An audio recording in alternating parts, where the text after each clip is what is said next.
Um, Hello, mates from around the world. And I would like to say hi to my beloved friends, whom I haven't seen for quite a long time. I'm so grateful to see you here. Um, I would like to introduce about Olga. So the first secret is she's original Vietnamese. The second thing is she the IIT assessor in our next NVC training. So it means she accompanied with a lot of candidates on their journey to become a certified trainer in the nonviolent communication. And my most recent experience with Olga is I was a participant in her course about applied art therapies in improving relationship. And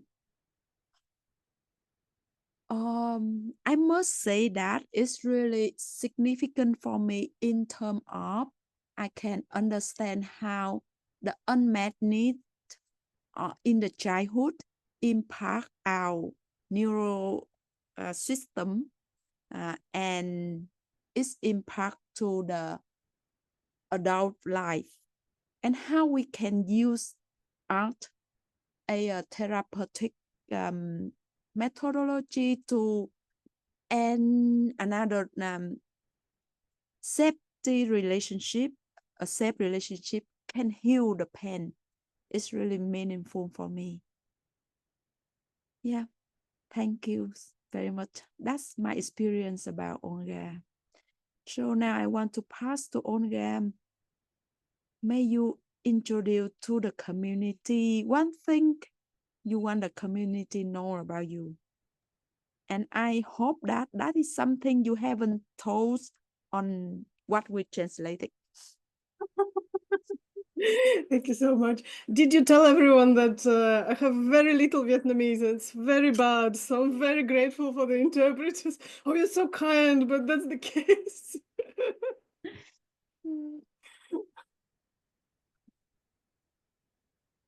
That is something, that is one thing you want to share to the community? Okay, I can share something else. Okay. I grew up in the former Soviet Union, in the area where people spoke both Russian and Ukrainian. My maternal grandfather speaks Ukrainian, and that's how I learned. Unfortunately, at the time, it was a long time ago, there wasn't so many Vietnamese people. And this is why, I tried to learn it in the adulthood several times, and I wasn't very successful. But that's how, like, I have Russian, Ukrainian. And then I moved over here to the UK to study and work, and my husband is from here, and I just ended up staying. And we were very lucky as a family up until pandemic to live for about 5 years in Vietnam and Ho Chi Minh City. So I love Vietnam and Ho Chi Minh City and the whole Vietnam. Hanoi, where my dad grew up, where everywhere where I visited very, very much. So I'm so happy to be here. Thank you for inviting me.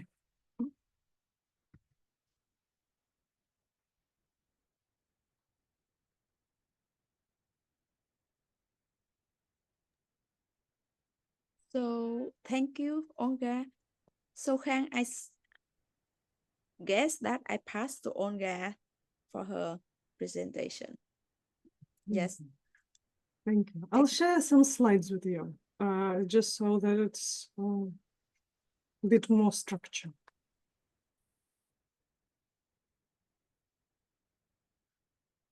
Okay, so yes, we have a roadmap here, but like picture is not the landscape.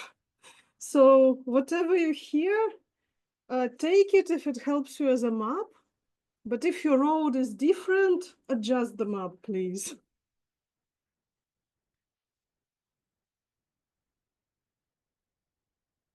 We'll go to the next slide.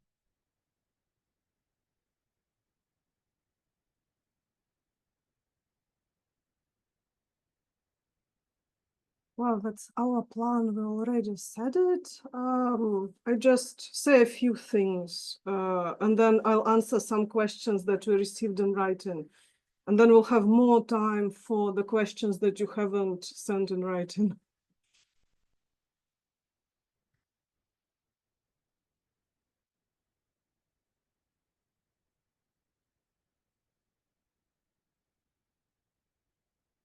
And then at the end, the team will share about the next upcoming training.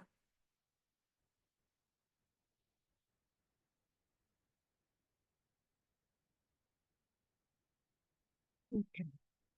Oh, this is something we've seen, so we'll go on to the next slide. So here I want to go briefly about what can nonviolent communication do for you.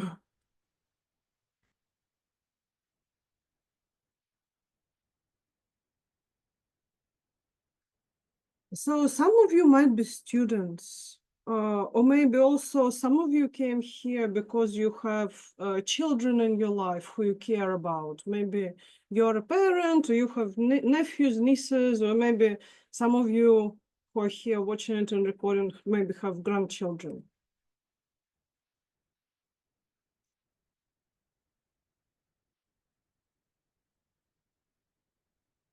Maybe some of you are teachers.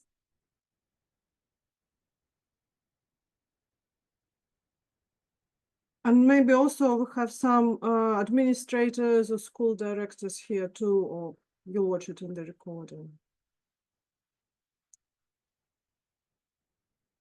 So regardless of, who you are and why you're here, there's different things that you can have when you learn NVC skills or introduce it into your organization.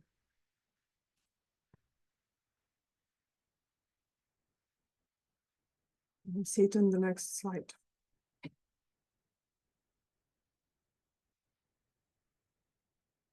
Oh yeah, there also might be other stakeholders. So maybe you're general public and you have school or kindergarten next to where you live.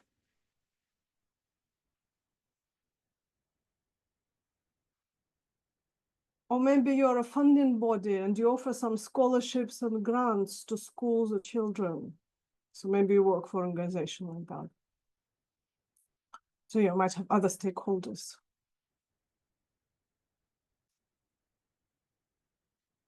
Okay, so here we'll see, what we can do with NVC. And we can do things at NVC at 3 different levels: intrapersonal, interpersonal, and systemic. And I'll tell you more about each one.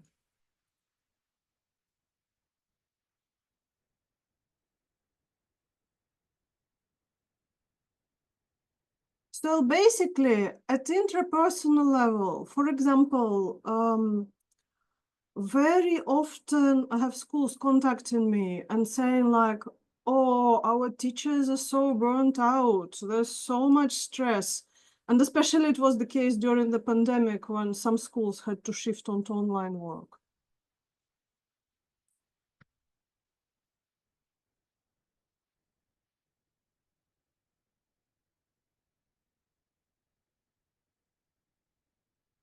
And so here, if we address this problem at intrapersonal level, then the teachers and staff and admin can learn, for example, skills of self-empathy, understanding their needs, and then based on those needs and the needs around them and the process, to find the strategies that give more energy and make the work more sustainable and enjoyable.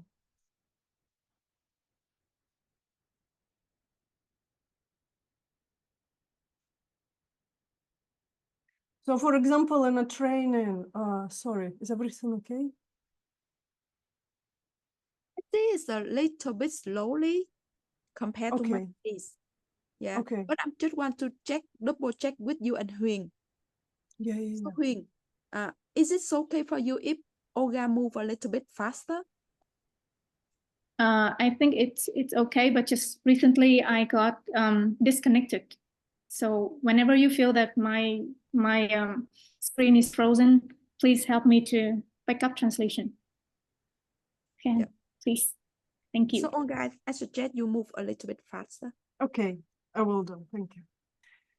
Okay, so for example, what we do to learn those skills at interpersonal level at a training, the teachers bring situations that are stressful and say like, oh, I'm so stressed in the morning when everyone's brings children and they want to talk to me and they have to do so many things. And so then we start looking what is important in that point. So it's like, oh, I really want to show respect and pay attention. And also there's so many people, and also we have to start the day.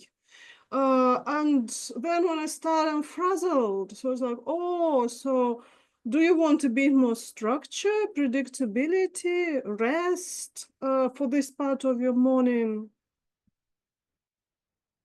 And so in this way, you kind of zoom in on what's important. And when we know what's important, we can start looking for solutions that are based on needs.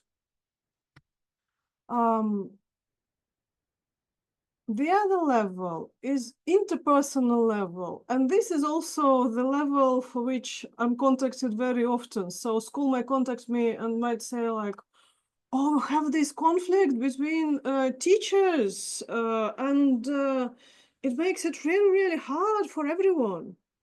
Or for example, we have a conflict between teachers and administration. The teachers don't want to do this thing, but we have to do this thing because there's new regulations. Or sometimes also there might be conflict between a group of parents and teachers. Or there might be bullying in the classroom. So all sorts of conflicts that happen at the interpersonal level. So with nonviolent communication, there can be two things that can be done at that level. And first one, we can learn skills to prevent and resolve the conflict. And it's different conflict resolution skills, including mediation, restorative circles. And both of them include being able to move beyond like, oh, this is such and such person and they're no good. And they don't care about me and they don't care about my work. To like, oh, it's really important for me to have respect and care and maybe some space. Oh, and what might be important for that person that they're behaving like that?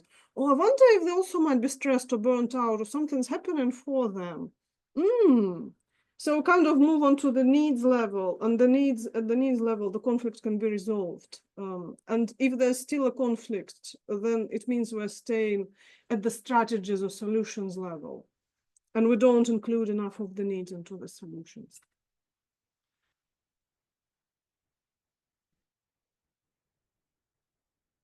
And then we also have systemic level, which is probably less known, but it's very, very, very important, especially when you have as much complexity as you have at school, with so many different groups of stakeholders, with so many different interests and needs.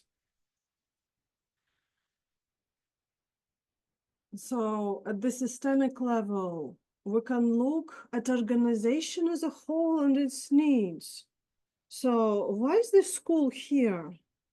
What makes us different from other schools? What is it that we want to bring into the world? What is it that's important for us? What is it that makes us different? And it's things like, what resources do we need for it? And then we also can start looking at like, and for that, for what we want to do in the world, what we want to bring and the needs we want to meet and to exist as an organization. Our systems, are they sufficient? Do they meet needs? For example, how we make decisions. Are there conflicts about decision making constantly? And for example, maybe our accountant or finance person argues all the time with the teachers who want budget for new stationery. And it repeats every year, you know, oh, can we look at it at the systems level? And then also very different structures, and can be even like physical structures, like the layout of the school or the place where children and adults go to nap, you know, like, do they support the needs? So in this place where children go to nap, can they get enough rest? Or do we need to change something? And of course, there's different processes. So it's like, if somebody is a new teacher and a new teacher comes in, do they understand how things are done? So it's like, say, if they need to get new stationery, do they know where to go? So it's like very, very simple, you know. If they need something, do they know who to contact?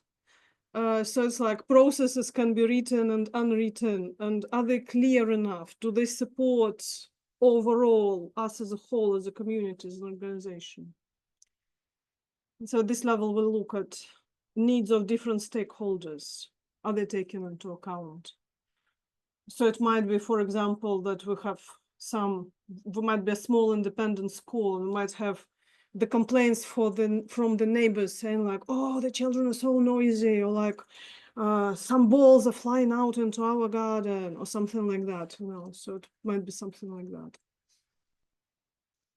Or it might be the government introducing new regulation and wanting for the computers or technology to be introduced. So then how do we do it to comply with the regulation? Also, maybe some parents don't want children to have more time with the screens. So at that level, we're almost kind of backing away and looking at like a big view. And how everything works together. Can you see how like we kind of go from the level looking inside to looking between us, me and the other person, to kind of really seeing the map of the whole school. And so like at every level we look at like, are needs met? What are the needs? Are we doing it in an effective needs meeting way? Can we do it to include more needs and do it in a way that's effective for the resources? So that's about it for that slide.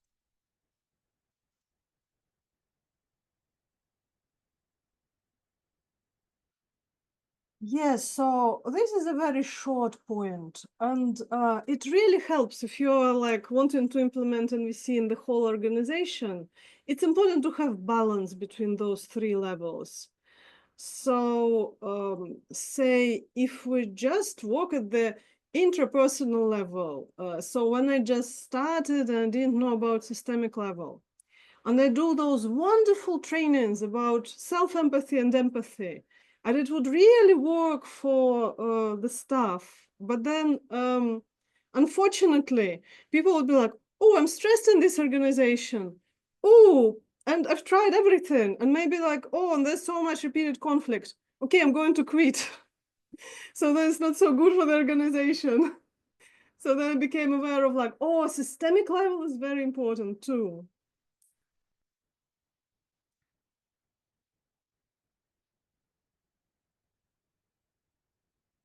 And so it really helps to have this balance, for example, when it's, say, the school director or admin or the board of directors, whatever organizational structure you have, that there's, they understand nonviolent communication and they have some basic knowledge of it.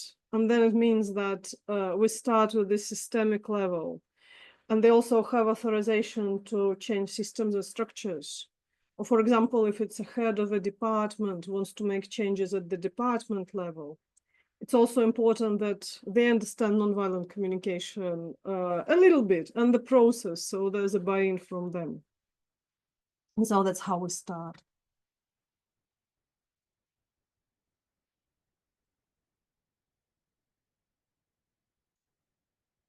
Yes, and now we go on to the questions, some of the questions that you have submitted in writing. So I'll answer some of those and then I'll just take your questions as they come.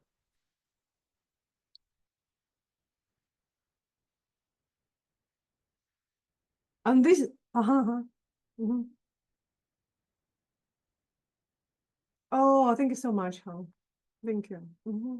Yes, let's check in.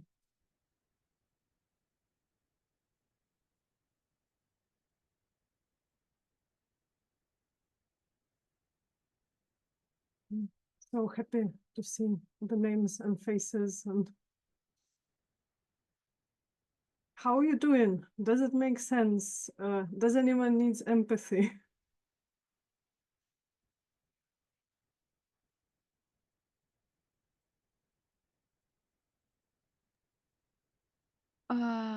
Olga, I just give a little bit context. Mm-hmm. At least many people in this room, they experience NVC. Mm-hmm. Yes. So I just want to check with them that do you have any questions or any reaction about what you have heard from Olga?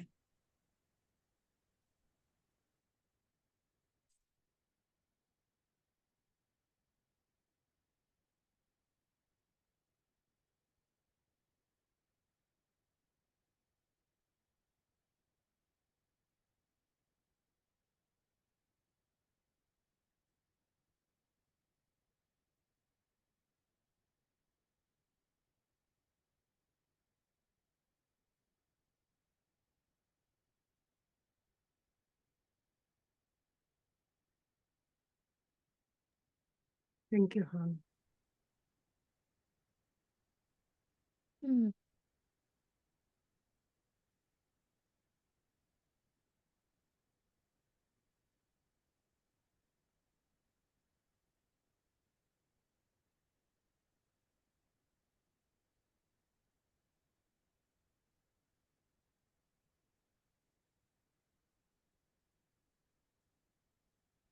So may you give us any signals so that we can know that you are still with us?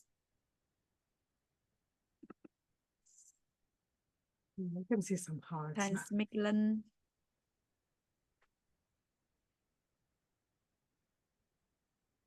Yep, I see signal from Tom. Thank you so much. And Larry's. Yep. Wonderful. I just want to park one question here. I see that. So when the organization they have there exist that's an organization they need to support for some need of the society, and they also have their own needs. Yeah. So I am wondering how we can differentiate between that two. Yeah. Oh. I just park it here. You don't need to speak and to say it now. I want you to finish your share first. What a wonderful question. Thank you. Okay, go on. Mm-hmm.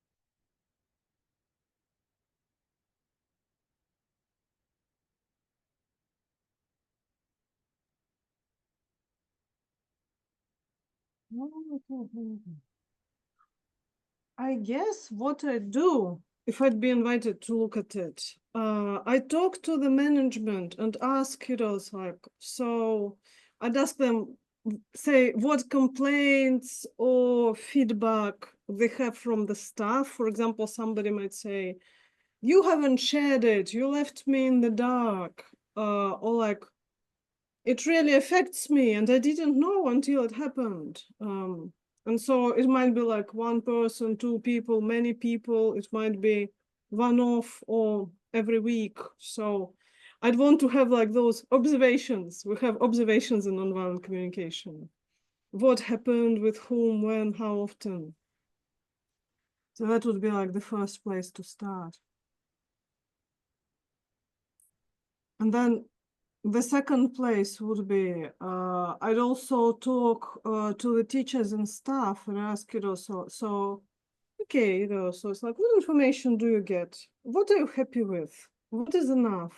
And also, is there anything that you're missing? And so again, like I try and get to the observations from like, oh, this administration is no good, they're not sharing, to like, oh, okay, I can hear you're frustrated, and I wonder, can you tell me more about it, so that, like we can be really clear. So we're looking for those observations first. But also like I'm listening to people empathically. And then we look at the process, so it's like for different schools, organizations, it can be different. It really depends on what we already have and what's happening, what resources we have, and then what people need and don't have, and then it's more like involving people who are impacted by it, if it's appropriate, or working with the management to work out the solution that might meet more needs, if it's possible. It also might be not possible, and they say like, actually what we are having is good enough, and this is all we have resources for. So then there might be like collective acknowledgement and expressing disappointment or sadness or mourning process. I think like even just the start of the process already shifts something, and people feel like we are important, we matter, and the admin or the director are trying to do something for us. So I don't know, like, to the person who asked the question, does it give you something in that direction?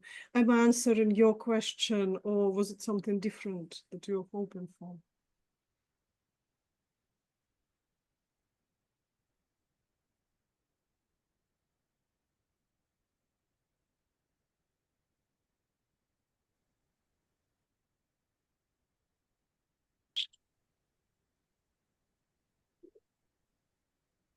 So my understanding is that when conflicts happen, we test the process for resolving the conflict. But my question is around before the conflict occurs. So in order for us to prevent conflicts, we need to share information. And so all people, all stakeholders know these informations beforehand that is going to prevent conflicts. But the management level are usually very worried about how much information they can share. For example, in my school,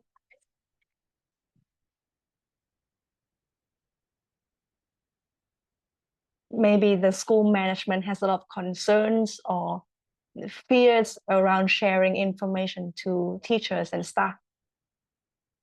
So how should the school management view sharing information? How should they approach that task in order to engage staff in having empathy for them and having trust in school management? That's the question. Oh, thanks so much for clarifying the question. I understand better now. And I'm so regretful I wasn't replying to the exact question. I think it's so applicable, not just to schools, but to many organizations, including NVC organizations. I'm guessing again, if the managers have the information, it's not the question of not having enough work hours or enough staff, but it's about the fear of sharing. It's like, I'd start with listening. And I mean, when I'm saying I mean like I as a third party invited to an organization, because like say, if you're a teacher or somebody involved with it, you also can do it, but it's so much harder because you're a part of the situation. So you can do it, and just be aware it's extra hard and requires extra resources from you. Also because like the power dynamic might be more challenging. So I'm guessing I'd start listening, and it's like, oh, okay, so there's that worry or concern. And can you tell me more about it? What would be the worst thing that could happen? And people might say like, oh, if I share more, like people will start gossiping, or there'll be more trouble, and they come to me and I have to do more conflict resolution. I'm so exhausted already, I can't. Or they might say like, oh, last time we shared the information and we had that conflict and people fell out and we lost those two valuable teachers and one teacher retired early. And like, since then, we don't do that. We can't do that. No. So then, you know, it's like, I'd be listening more. So then there's clarity for me. Is it something about they're worried in the future? Or is it something that happened in the past for them or the organization? Because also might be like, oh, like in my previous work, we didn't share anything. And that worked the best. This way we can control people the best. So it's like, oh, and if you have control over people and it's the best, like, then can you tell me more? What happens then? What would you have? And I'm just like, oh, there's like more predictability and more certainty, and that's how we always did things. So it's like, oh, so for you, it's important not to fix what's broken, like use resources in the wise way. So it's like really, really trying to hear people fully in their needs. And then, of course, it's also important, you know, it's like to listen to all sides involved. So it's also important to listen to the teachers. So in a way, it's like when I'm listening to people like that, it's almost like pre-mediation process or pre-circle process. When people feel fully heard, there also might be some naming of systemic. Then you can see like people breathing out, there might be a bit of relaxation in the face, in the body, you feel like more ease, there's more openness, and it might take some time. It's much easier to do if like you're an invited third party. You also can do it if you're a teacher or an admin, and it's harder when you're a part of the organization. So, and once everyone's fully heard, in NVC, if that's what we are doing, if people asked for their own solution, we might arrange dialogue between them. It also might be that it's like a consultation, and then we take those needs of managers and teachers, say to an upper level, and say, admin at the upper level will try to design a solution with my support or somebody else's support. It will depend on the organization, what like the organization asks for, what they have resources for. But I think like we always start a nonviolent communication and trying to understand our needs.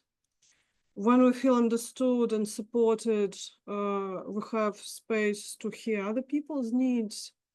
And when like all needs are on the table, we can be like, it's almost like having all the ingredients. You see all the ingredients in your kitchen. It's like, oh, I can cook this soup or this dish from that and it will be tasty. So it's a bit like that, you know.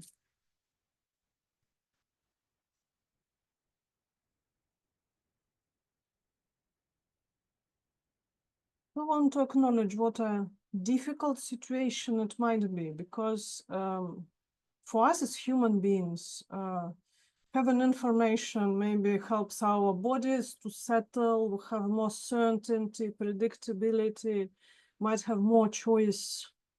So it might be like the needs on both sides are the same, it's just the clashes at the strategy level.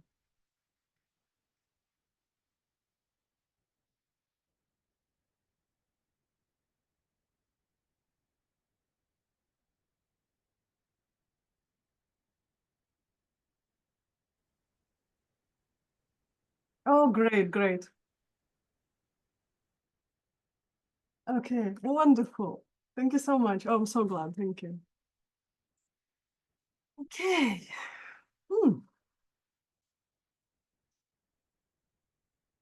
So shall we do more slides?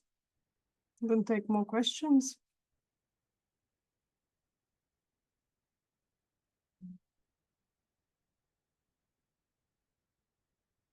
There's some objections in the chat, or somebody might say it in voice. I'll go with the slides to include the questions that people submitted in writing, but I don't know. Please. We have a question around how can we understand the concept of balance? Balance. Yeah, balance between intra, inter, and systemic. It's a very easy thing to do, to kind of see where, if you already know nonviolent communication, and do you have like a to-go level, the one you always choose and where you stay and where you're comfortable, at the exclusion of others? So to give you an example, when I teach nonviolent communication, for some people, it's really easy to like look inside and do self-empathy. And it has to do with many things, like how we were raised, how we were socialized, if we were taught like to look after ourselves first and pay attention to ourselves first. There are cultures like that.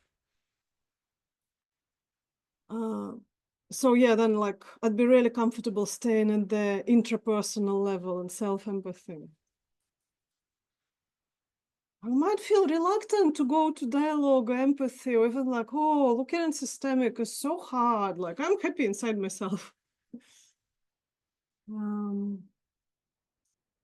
Whereas also some people were raised in the way like you always look after other people first. You make other people happy. So this is not a part of nonviolent communication. It's a part of our like social conditioning in some cultures. But then when we learn nonviolent communication without being aware of that pattern, we like go to that place like, oh, I'll empathize first. I'll listen to the other person. Or like, I'll go to dialogue first. But then I haven't listened to my own needs enough, so I won't have balance, and like I'll get so exhausted or even burnt out. Like if I go to empathy first and I'm not getting empathy back. So and neither of them are wrong or right, but it's just like if I'm noticing I always go to empathy, but I don't listen to myself. Does it work for me? If I'm always looking inside and like I'm really good at writing my journal and like self-empathy, like, does it work for me? Does it contribute to connections or change I want to see in the world? And of course, if we work with organizations or departments or groups of people, we might have balance between our empathy and self-empathy, between dialogue and internal processes. And at the same time, we might not want to look like it's systemic patterns. And we'll know about it, for example, if we're a school and there might be like, I don't know, junior managerial level, and people quit, like person who's ever in that position, they always quit. Like we have 10 people in that position who have quit after 5 months of working there. And we have tried, like, we offered them a training and they can do self-empathy, and we listen to them. So there's been dialogue, but it still keeps happening. So it's like, oh, maybe we need to look at systemic. What's happening there? What is it about this position? Does this person have access to enough resources? Are their managerial authorizations enough for the job we're asking them to do? Or are we asking them to do an undoable job? Like maybe they don't have enough training or skills or seniority for what we ask them to do. Maybe we need to change their job description, or maybe we need to provide extra training. So it's almost like first thing is like, is there typical things where I go first and I stay there and I don't go anywhere else to another level?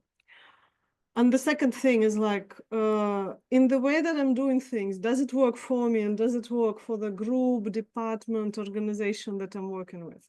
So if everything is well and working smoothly, then you know you probably most likely have a balance. Because if it doesn't, then you can look at it and see, might it be that I'm intensely focusing on this, I'm really good at this, but I don't do this, you know.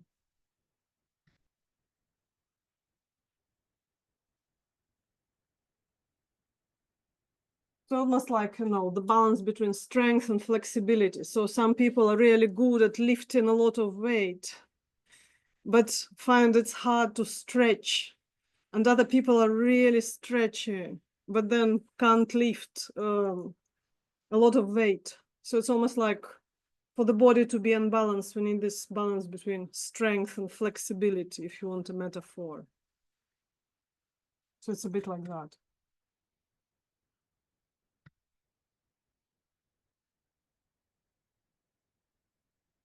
So I don't know if it makes any sense. Okay, I can see thumbs up.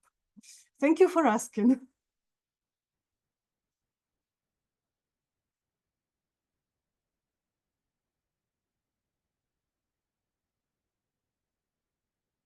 I'm really glad for your questions, because if you are asking and you want more detail, it's most likely that somebody who's watching it here will also want it. Somebody who'll be watching it in the recording.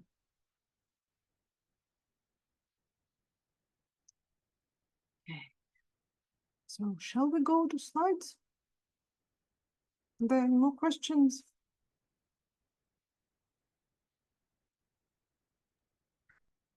We have one question from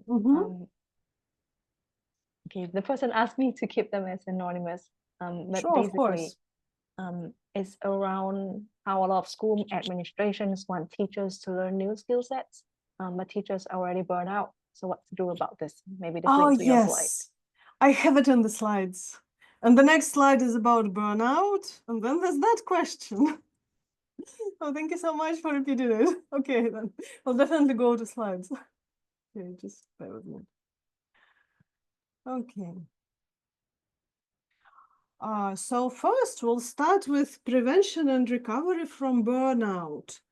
And burnout is quite normal, as in, it's not normal, it's like it's not an enjoyable or healthy experience, but we see it often, especially in the professions where it's a wide scope of job, for example, to help the other human being to grow and be educated, you know, help their learning and socialization. It's a big job. So we can address burnout at different levels, and I'll start with interpersonal level.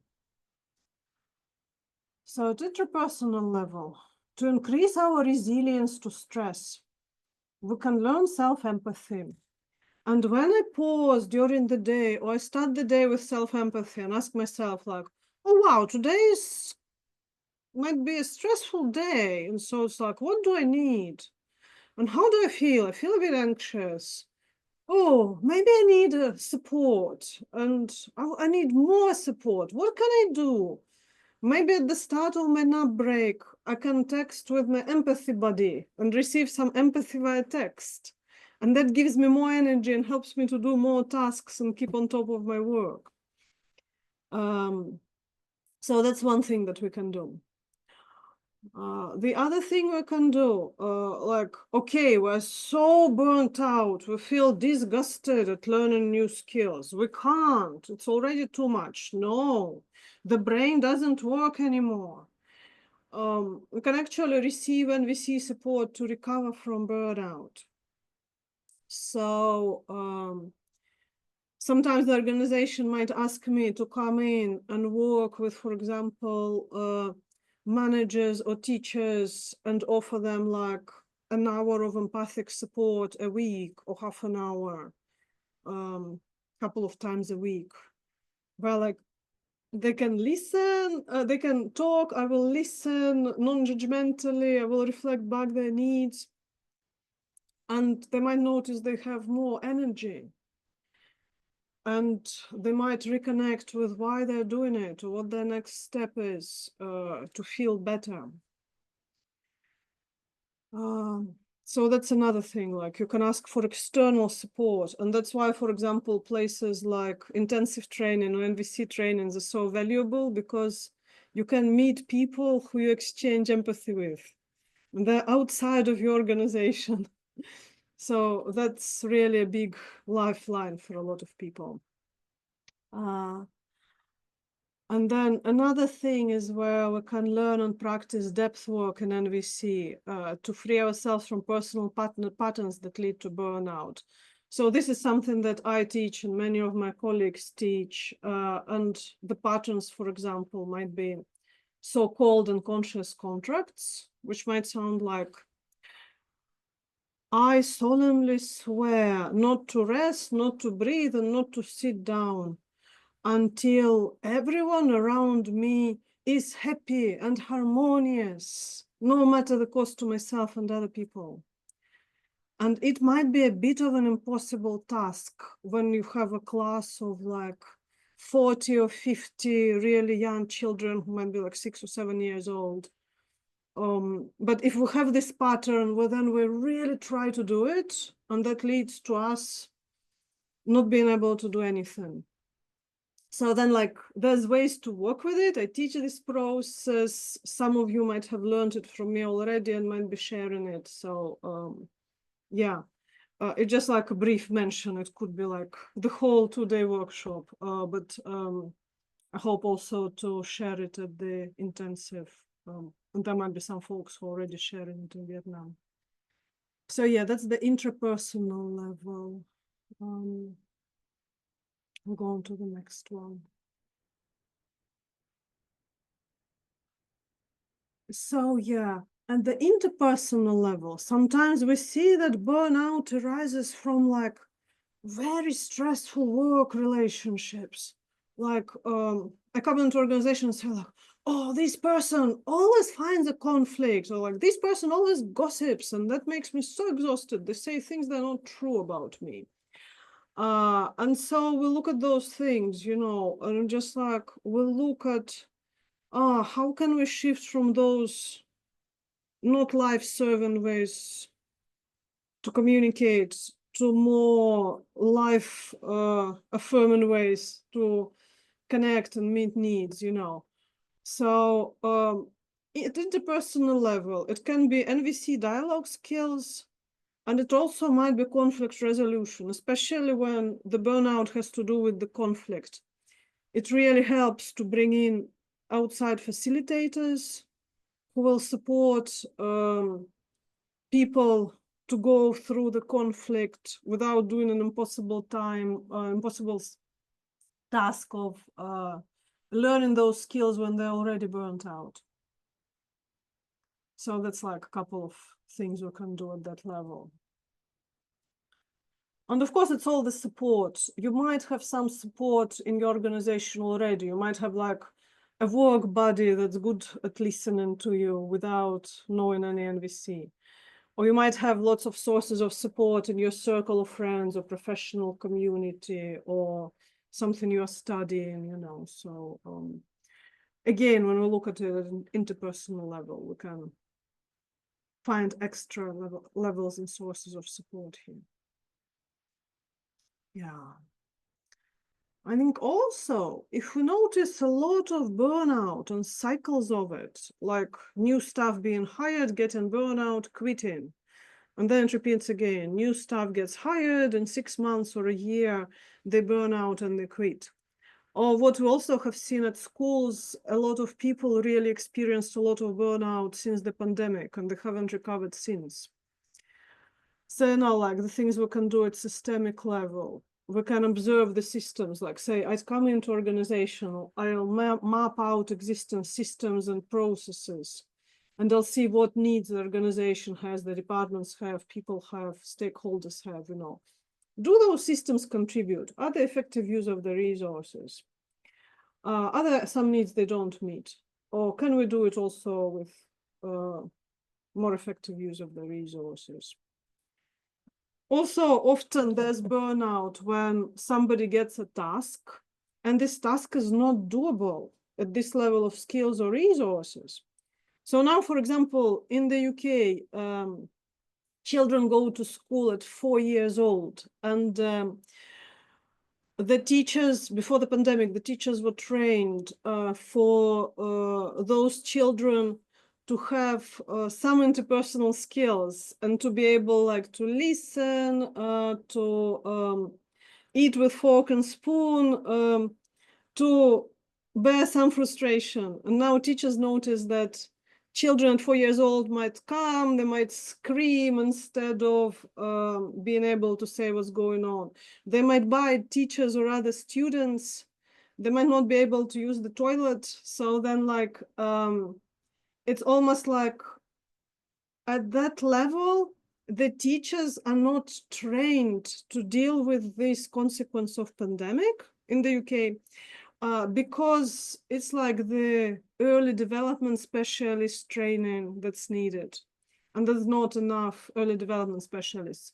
So in a way, like when a lot of primary school teachers who deal with children who cannot have those skills at the start of school because of the pandemic, then yeah, they burn out quick and they quit or they move abroad to do their job elsewhere. So what else? Yeah, for example, if this teacher is really, if they're in this profession, they really believe in like fostering creativity and they really love fairness and justice. And then there's a bullying situation, and they try to resolve it using NVC or dialogue skills or emotional intelligence. And then somebody else tells them like, oh, we don't do it like that here, just ignore it, let them work it out. And like one child is bigger than the other, and the other child is like getting really impacted. So in a way, it's almost like for this teacher who values justice and fairness and nonviolence to be told like, or just leave them to it, no matter what happens, whatever physical damage, you know, it's like, it's really against the values. So that also leads to burnout when we're told to do things that are against our deeply held moral values. And what else? Yeah, so at systemic level, when we notice those things and we notice the skills gap, or we notice like impossible tasks, we're like, oh, this causes burnout.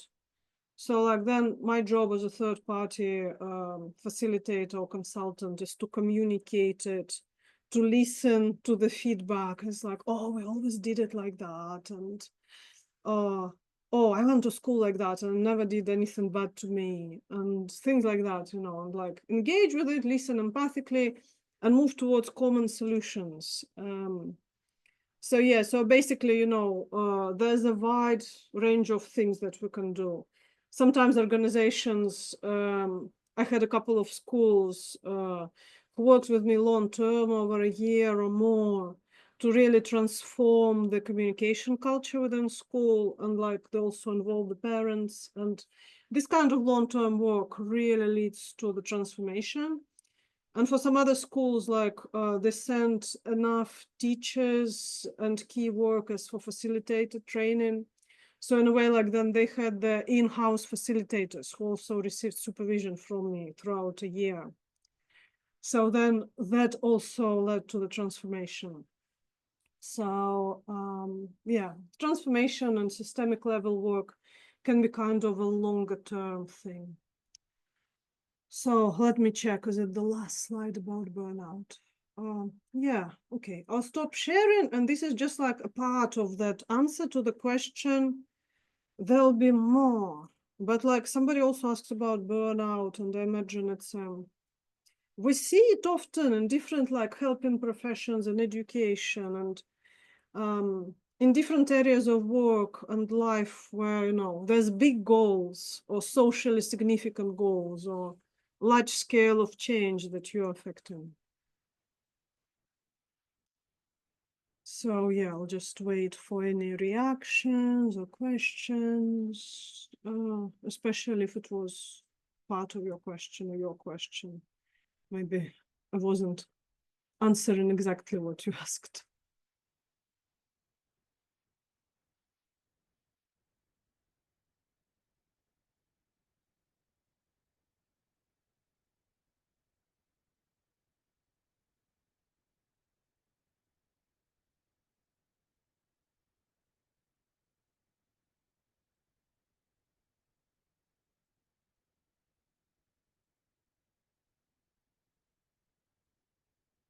Looking at the time, do we have 10 more minutes or are we about at the time?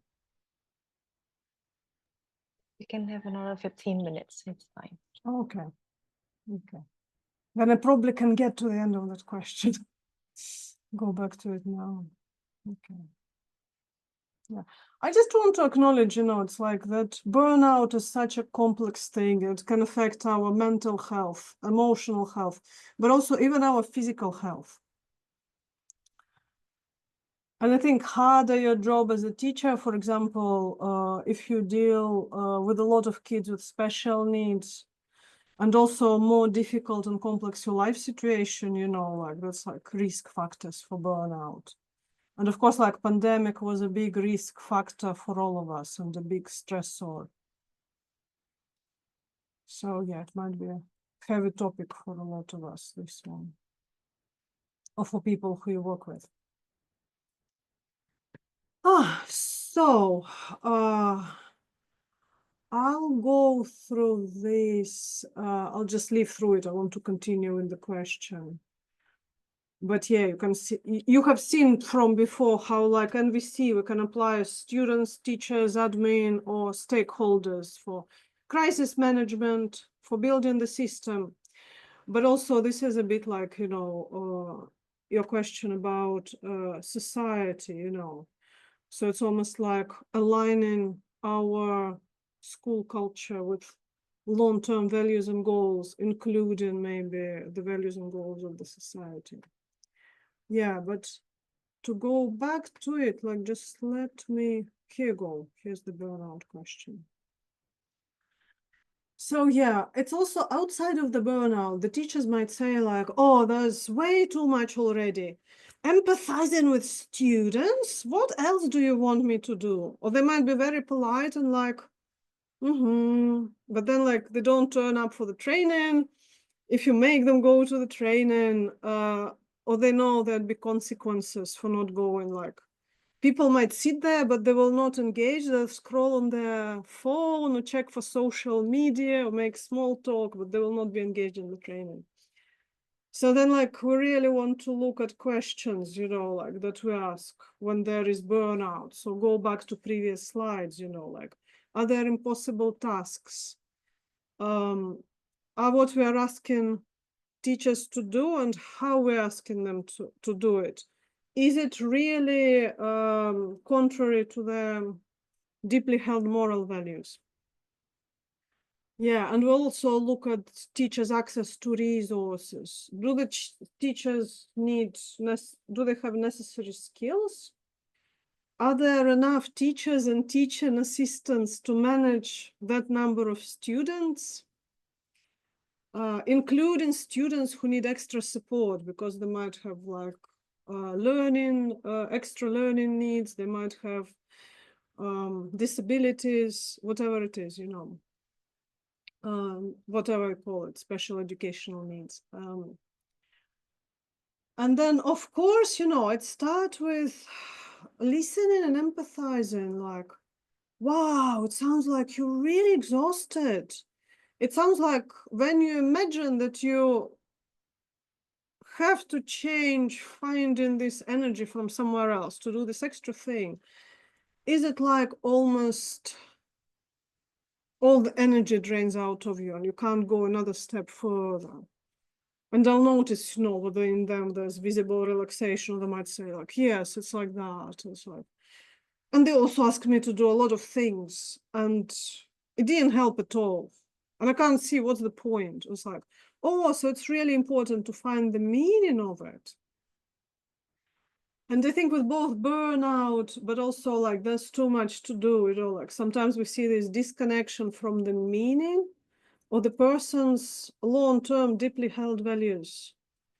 So it's almost like listening and empathizing sometimes helps to connect to those deeply held values, because usually those of us who go into teaching, there's something that's like really precious where we wanted to start doing that. Like maybe we care about the future, we care about the children. Maybe we want for schools to be compassionate and foster creativity. We want the education to be different for children we care about, you know. So there was some meaning behind us making this choice. So again, you know, like when those dialogues and this listening, I get to that point where people share about that, then they might be like, and it's not been like that at all. And then there's like another round of empathy, like the deep frustration and disappointment, and maybe like sadness, how like it really didn't match, and I can't see how making the difference. So yeah, so it's like it's a long process. And again, we kind of try to get to this, you know, like, how is it for you? What needs are there?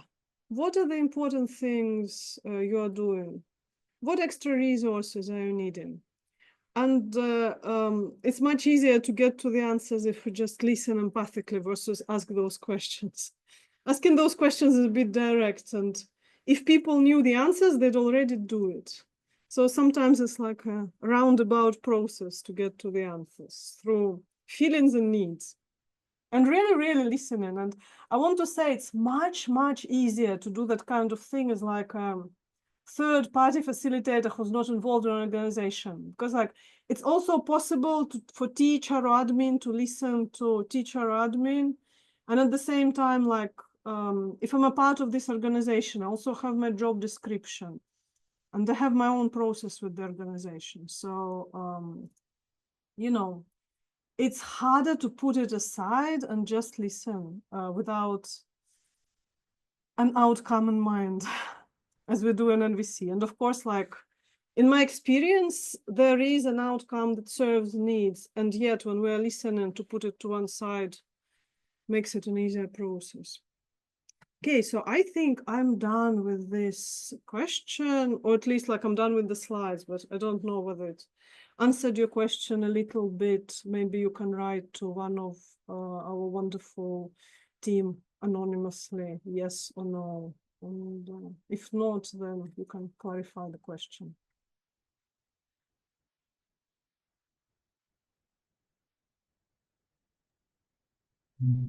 Olga, I have a question. Sure. So in schools, like we are often, it's quite hierarchical. Yeah, I mean, students are usually at the bottom, and then teachers, school admin, and then the government level. And sometimes, like, let's say at the teachers level, they feel there's something that they want to do that is meaningful for them and the students, but at upper levels, it's not, their suggestions are not being heard. Like one common issue in Singapore is the school class sizes. Teachers and parents, they want smaller class sizes so students get more attention. But the government is resistant to that idea. So I wonder, with such situation where there's power dynamics, how can we change the situation? Oh, thank you so much, Han. That like gets us onto power dynamics, and that's an important dimension. I mean, like the question for me there, when there's like a really big power differential, and one party who has more power and maybe like doesn't have resources or interest to engage in dialogue or change something.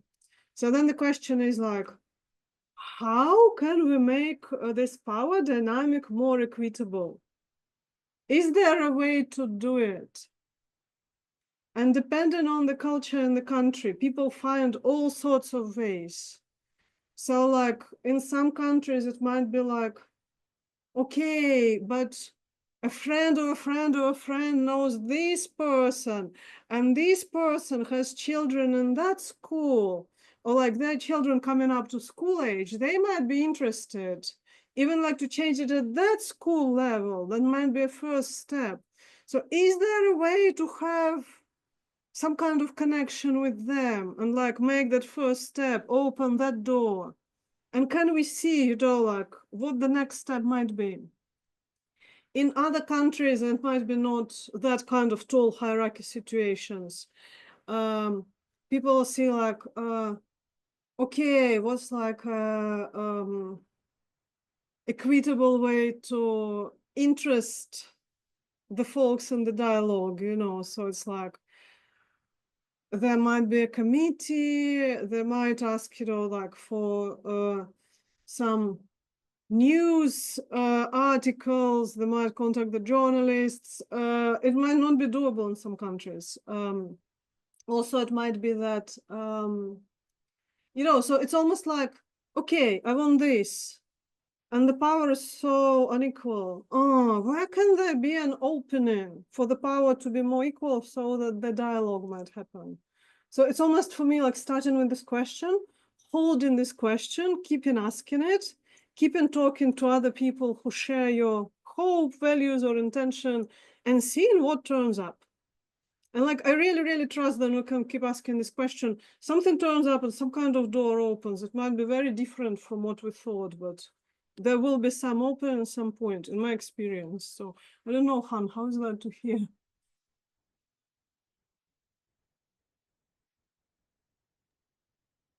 Yeah, I guess it's what I'm hearing is that it's really contextual, different places, have different strategies. But it's, I guess, about like finding like opportunities to, what I'm hearing is to get allies, support from people in power, so that where we can at least connect at a level and have a dialogue. Yeah. So maybe those in people then can influence others around them. So it's quite a long process, step by step, to influence. That's what I'm hearing. Is that accurate? Exactly. Yes, yes. And when you say that, it's also because such a long process, like it's so important to have our supports and not to do it alone. And that's why also like places like IIT and intensive training, where you get to meet lots of people. It's like suddenly you have access to a lot of allies and like, I'm not alone. Other people have the same values too. And they're trying to change something too. And it's almost like it's precious. Like I think for me, it's one of the best things that I took away from those big trainings. Like having so much more of a support and then like have more resources and my life is more wonderful, but also other people have more resources and their life is more wonderful. That's very mutual. Thank you so much. Okay, so I want to pass on to the organizers because I'm noticing the time and I want to honor everyone's time, especially those of you in Asia for whom it's late. So yeah. I know there were things you wanted to say.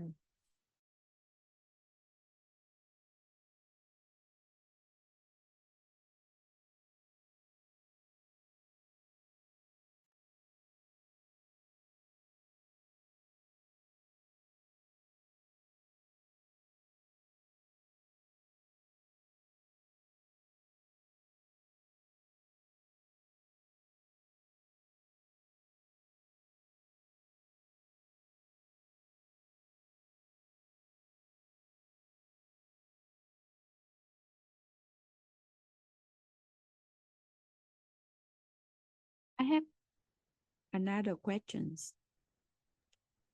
Sure, if we have time, I'm open to answer it. I want to say that also I'll share the slides with you. So if you ask the question right, and I think all but the last one is in the slides. the answers. Okay, so please my ask. question is about the value. So recently in Vietnam we have in the past, so the student they quite respect the teachers, but recently that culture somehow is no longer much exist much. So the parent, they usually see education as a service and teacher as the service provider, and the teacher must provide best experience for the student, even though the student, they may they have some misconduct sometimes. And I remember one story is when one parents, they came to pick their children at the kindergarten, and they recognize that their daughter hair is quite messy because somehow she woke up and the teachers forgot to tie her hair, something. And the parents asked the teacher to apologize for that mistake. And they even asked the teacher to knee down on their knee, not on her knee, to say sorry. And the principal agree with that strategy. So yeah, that's a story, that real story, that sadly that. But it's become more and more popular in the private school sector.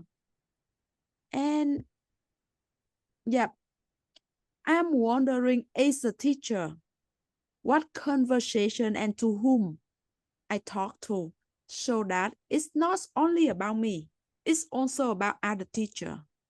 And it's also what conversation I can talk so that I can protect the value, educational value, and my roles, and it's also the dignity for other teachers. Dignity, of course. Wow. Oh, I'm guessing it's so much like, wow, when I hear this story, like my heart feels heavy and there's a bit of heaviness in my face. And it's something like so much want dignity for everyone in education process, like dignity for the teachers, dignity for the admin, dignity for the parents, dignity for the children, so it's like, it's so important, because like, how can we respect each other if we don't have respect ourselves? So there's also sadness. So it's like, I think my first place would be like, whoa, this teacher had that experience. How can we support them? If it's like an impactful one, like maybe they're scared to go back to their work, or there was such face loss. So it's like they feel so ashamed after this, and that was unfair. It's like, I want for that particular teacher to be fully heard, and maybe also do some depth work if they want to, like with their consent, if they want to travel back to that moment and offer them empathy and support in our imagination, of course. So I think the first, when something like that happens, for me, the most important thing is like to repair any impact on our mental health or even physical health, and also to stop the impact. So like in NVC, we have this protective use of force. So it's like we might step away from the situation, we might say like, no, it's like, so one of my colleagues was teaching students at a school to say like, teacher, when you hit me with the stick on my fingers, it hurts, and I need dignity and I need respect. And of course, we want different systems versus like for the small children to have to talk to the teacher and an adult who has more power. But at the same time, it's almost like we all need dignity and respect, and we need to stop the impact, stop the harm, So I mean, like, this is like the first thing, it's like, unless, where we are reducing that impact, like it's really hard to have resources, to have any conversations if we're not safe. And then like when we have this little bit of safety, not necessarily complete safety, but more enough safety, you know, it's like, then again, it's almost like to come back to previous question, you know, like the power differential is so unequal. It's like when you share it, it's almost like, it's like a service and this is the service provider, like, I don't know. And there's expectations and it's almost like, almost no space to have resources to do this work. So then it's like, how can we make access to resources, the power dynamic, more equitable so dialogue is possible? It might be that this teacher finds allies in their school, more senior teachers.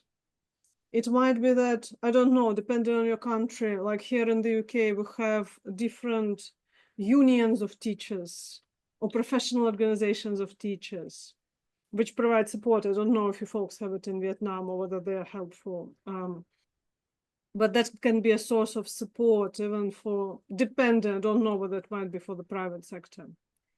So it's almost like, again, kind of opening up and like, oh, this is a problem that I'm having. Other people might have this problem. How can we like put our pieces of power together or find somebody with more power to make this dialogue possible? And I think also like part of it is probably a work for us who like write and educate, like even from the point of view of neurobiology, like children need secure and grounded adults in order for their brains to develop and learn.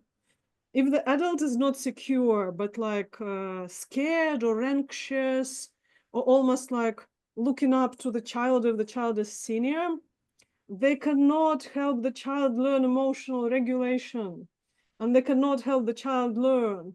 So actually they can't help the family meet the goals for which the family brought the child to this private school or special school or expensive school, you know. So it's like, it's almost like educating the parents. This is what is needed for you to get what you want out of this educational process. But also it's almost like educating the staff and the admin from neurobiological point of view. Like if people are not safe, they cannot do their work effectively, especially if the work has to do with helping other human beings to grow and learn and develop emotional intelligence.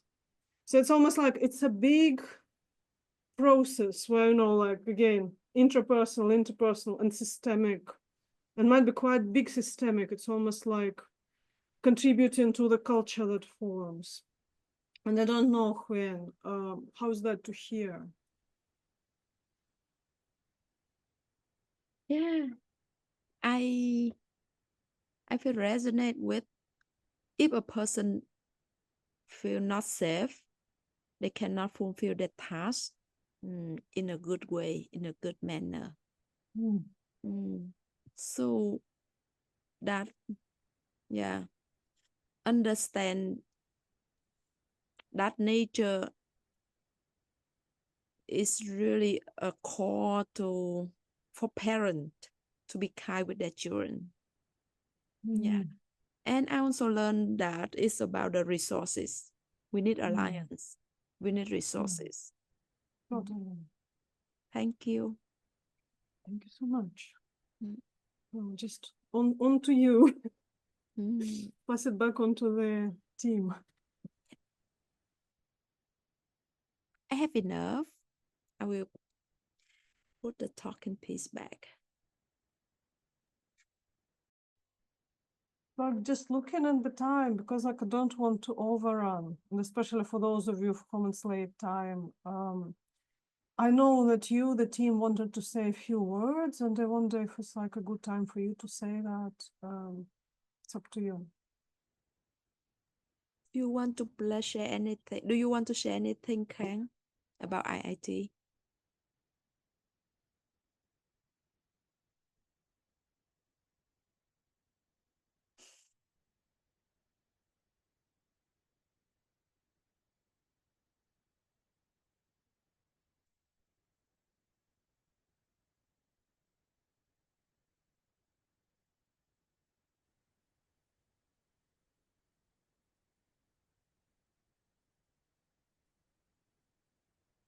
students come to school for fun. And most teachers don't create fun. And that might reduce the quality of teaching. And sometimes negative emotions from teachers occur. So how can it help students? And how do the emotions affect students? So if we have time, then Olga, you can help address that question.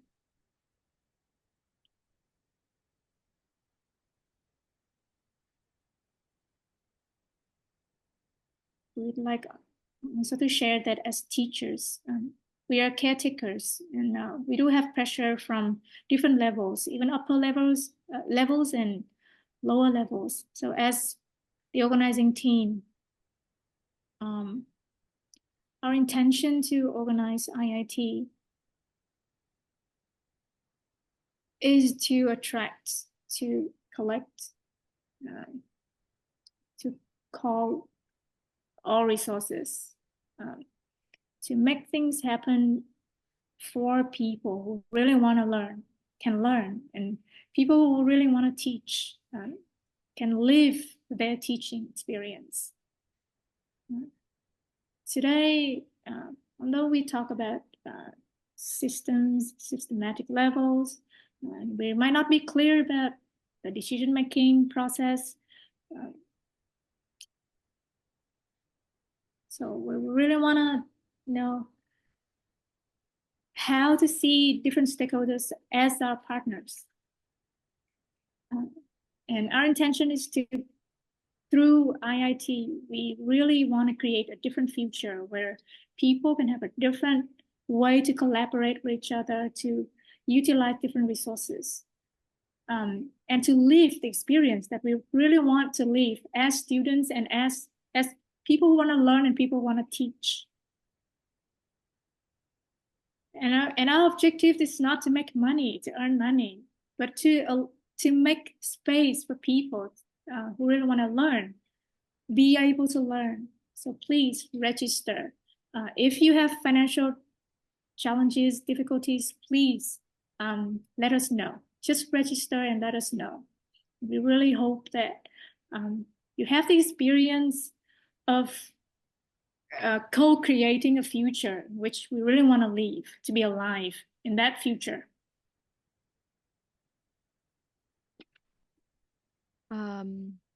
I also want to add something relating to the financial aid. It's not about the financial aid, but it's about how to find the resources for everyone want to choose, can choose. So we will have a resources circle on the 3rd of April. Yeah, the 3rd of April, yes. Evening from 7:30 to 9. And that's for who care about how to find a resource and whom want to contribute resource and also want to give advice for those looking for resources to join IIT. So if you are on your journey caring about resources to join IIT, you can be a part of that circle. That's our invitation.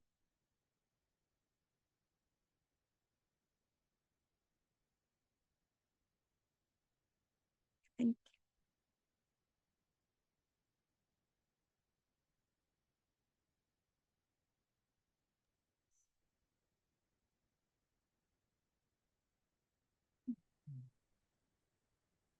Wow. I'm so grateful for the work that you are doing. It's just like you've done so much and you're continuing to do it. And I really, yeah, I'm touched and I'm grateful and I'm inspired by our organizing team. Thank you so much. Wow.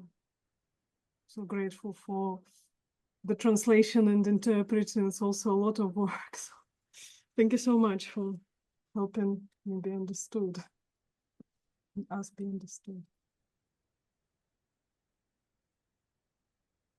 I'm just unclear. Can I ask for clarification? So do I understand there was another question and you want me to answer it? I can do it, but we're like overrunning on time. I can do it, but I don't want to hold people, the team included. So shall we check out? Okay. Yep. I'm very touched to see a lot of people here in education. For me, education is so important. So I just want to ask, what are you sitting to the world?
Có thể mở mic nói nha mọi người. Dạ, Huy mong được nghe tiếng mọi người.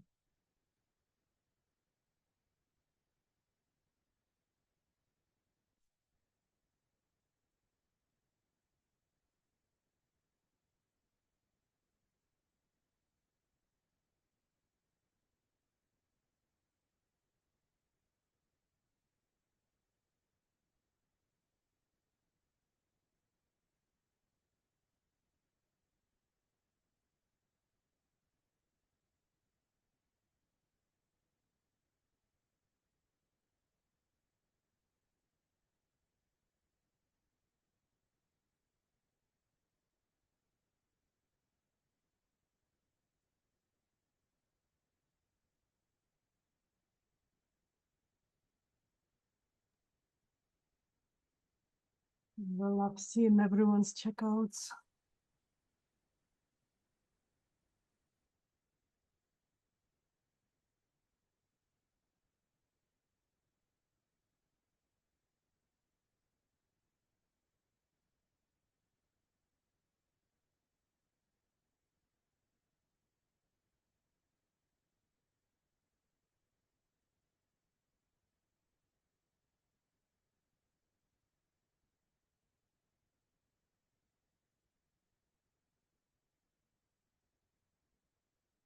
Yeah.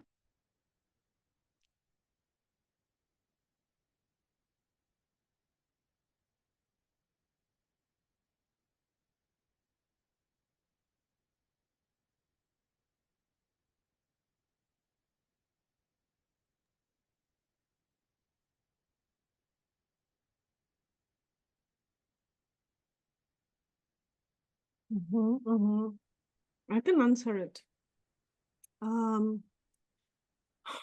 Basically, this is not nonviolent communication. This is neurobiology. Neurobiology is a separate thing to nonviolent communication that I'm trained in and I tend to share alongside with nonviolent communication.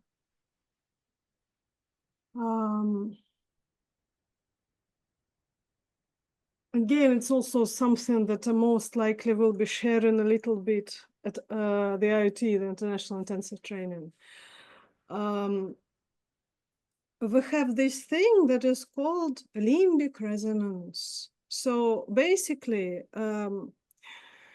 because of how our brain works, we can know other people's moods and emotional states without thinking about it.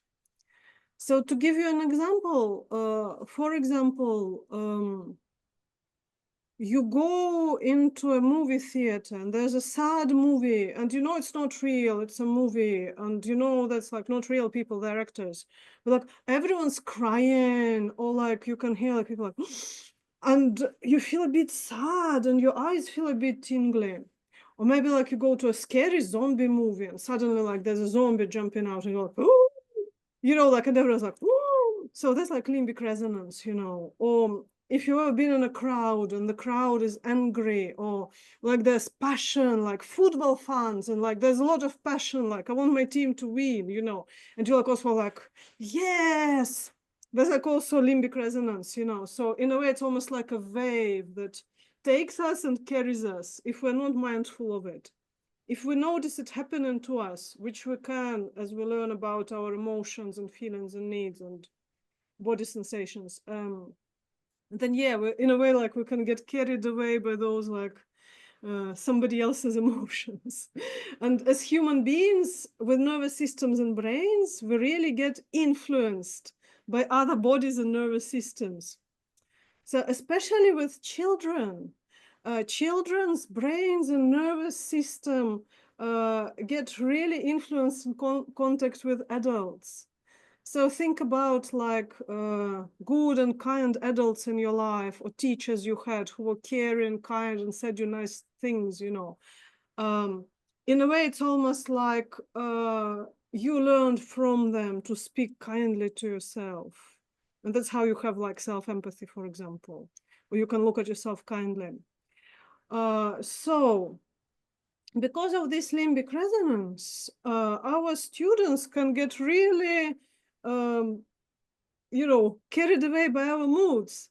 So if teacher comes into a class angry or scared or unsettled, and then the students are influenced by it. And to be able to learn, it really helps for us. Like if you use this model of brain on the palm of your hand, like the top part is this neocortex, and that's like where our like memory for facts, figures, like ability to do maths, learn new language, we really need it. When we feel like strong feelings and we want to act on them and they carry us away, we're not in this neocortex, we're in lower regions of the brain, you know, like here. So like the child who's like that, like, oh, I'm so angry, this other student took away my special pen. They need, if they're really small, for an adult to like support them. It's like, oh, of course you're angry. Of course you want some respect. You want for your possessions to be respected. And this way is like, yes. And that's like our neocortex is back and we can learn again and not feel carried away with emotions. And that's also how we learn that self-regulation. If we don't like shout and scream at everyone, not stomp our hands, or like not cry uncontrollably, it's because some adult like did our regulation time and time again.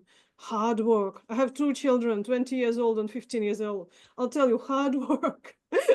So, you know, and I also taught children, also hard work. So from that point of view, if the teacher is unsettled, somebody needs to come and regulate the teacher. So it might be your consultant or therapist. Also, the teacher might have like internal skills. The teachers might have gone to an NVC training, or they might have learned it in therapy sessions, or read good books, or did some other work. Or maybe they had kind adults. So it's like, oh, I feel angry. Oh, I need justice or my personal boundaries to be respected. okay, I can feel my body and breathe and I can teach. You know, so it's like, it's almost this process where we need those skills or we need support. Because especially like during big systemic events like the pandemic, we might have those skills, but it's really hard to self-regulate when the events are so big. So from that point of view, to give you a really brief answer, if we're in here in lower regions of our brain, we cannot learn because like here is all about like needs about safety and survival and being seen. So this needs to happen first with self-empathy or empathy. And that needs to happen like first for the adults, for the teachers, for the adults, for the teachers, communicate with, you know, them. Then it can happen for the learners. So anyway, it's like, it's so important. Unless we are regulated, co-regulated, self-regulated, we cannot teach, we cannot learn, because we have brains and nervous systems and bodies. So that's what your neuroscience tells you. If you want a source, one of them is Daniel Siegel. The book is called Mindsight, and he talks about limbic resonance. You can also find Daniel Siegel, I'll write it in the chat, on YouTube and other social media, like there's podcasts on anywhere that where I listen to your podcasts. So you can see more. Yep, Mindsight, site. Yeah. He calls Mindsight this ability to know other people's emotional states. It's almost like in our mind we can see how they are. That's it. I think it was a very long answer, but with some very basic information. You can look it up. You can look up more. I hope it helps. NVC is really important for us to learn to self-regulate and look after ourselves and contribute to harmonious environment between us and other people. But also when we self-regulate, like other people learn too, so we have better community. So it's like a win-win-win all around. So I really wish it for you and for your communities and for your classrooms and for your families and your loved ones.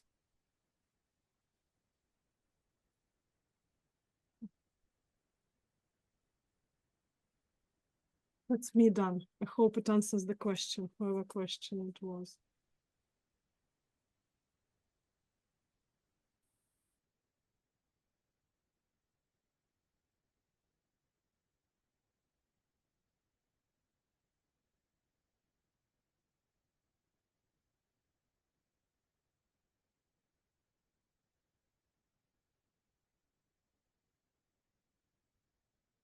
Yeah, I think we can.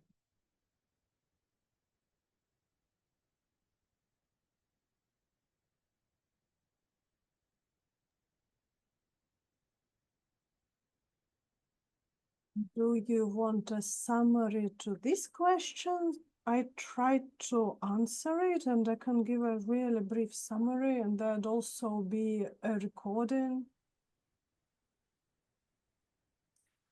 Super quick answer. Bring more resources and find out why the teachers are burnt out.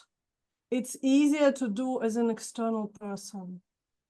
So yeah, if the administrations wants the teachers not to be burnt out and do their job, then maybe some external resource needs to be brought in or found inside the organization. Some person who can like step away from their role and has skills to look at it objectively. So it's almost like a hole in the bucket. The burnout is like a hole in the bucket through which the energy goes. It's like first one, we want to find where the hole is. Second one, to add more water. So, and we can do it with NVC on 3 levels: intrapersonal, interpersonal, and systemic. But systemic is really important if it's all teachers who are burnt out. And for details, you can look back at slides and you can re-listen to the thing. I want to acknowledge it's a very complex situation and a very complex question. And so it's like the answer is a big complex too, with a lot of things to consider. So yeah. So yeah, NVC is a bit like there's different bits to it. So it's almost like kids constructor that you put together. So it's not as simple as like one piece, it's like many pieces working together. Oh dears. Thank you so much. It's late for a lot of us and really late for those of you like in Singapore or Malaysia. So I want to thank everyone, and I don't know if the organizing team wants to say anything, but I'm done. Thank you so much, and rest well and be well. Lots of love to all of you, and I'll see some of you later. And thanks for coming. Bye-bye. Bye.